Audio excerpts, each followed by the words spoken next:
आज की ये यात्रा किसी साधारण मंदिर की नहीं है। ये कहानी है त्याग की, परीक्षा की और उस रहस्य की जिसे इतिहास पूरी तरह समझ नहीं पाया। ये कहानी है बाबा खाटू श्याम की, एक ऐसा वीर जिसने युद्ध से पहले सब कुछ त्याग दिया। महाभारत का युद्ध शुरू होने से पहले कुरुक्षेत्र की भूमि पर एक ऐसा योद्धा पहुंचा जिसके पास ऐसी शक्ति थी कि वो केवल 3 बाणों से पूरी सेना का अंत कर सकता था।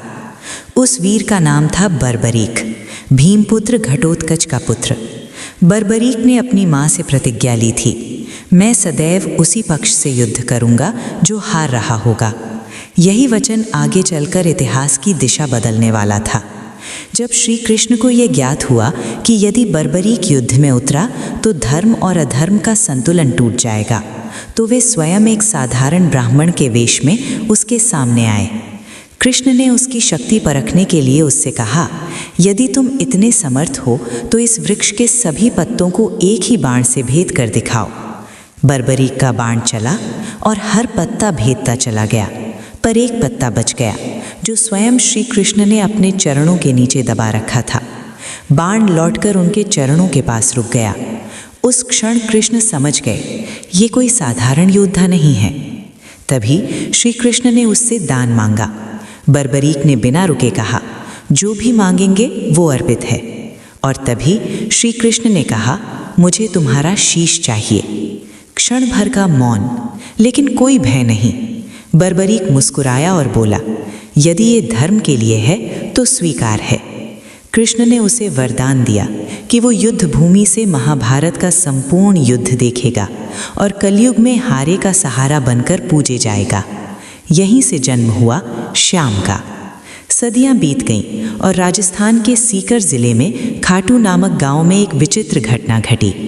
एक गाय प्रतिदिन एक स्थान पर जाकर स्वयं दूध गिराने लगी। खुदाई हुई और धरती के नीचे से निकला एक दिव्य शीश।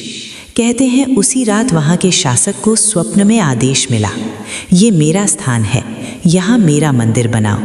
और उसी दिन से ये भूमि बन गई खाटू श्याम धाम। मंदिर के पास स्थित है श्याम कुंड, जिसका कोई स्रोत नहीं है। आज तक कोई नहीं जान पाया कि आखिर इस श्याम कुंड में जल आता कहाँ से है।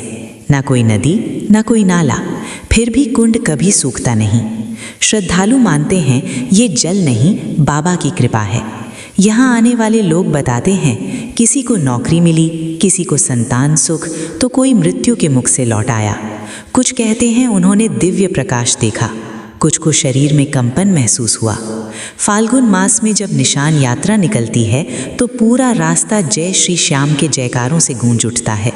नंगे पांव, आंखों में आंसू और दिल में उम्मीद लिए लाखों लोग पैदल खाटू पहुंचते हैं। ये यात्रा शरीर की नहीं, आत्मा की होती है। मान्यता है जब कलयुग में अधर्म चरम पर होगा तो श्याम बाबा नील घोड़े पर सवार होकर प्रकट होंगे।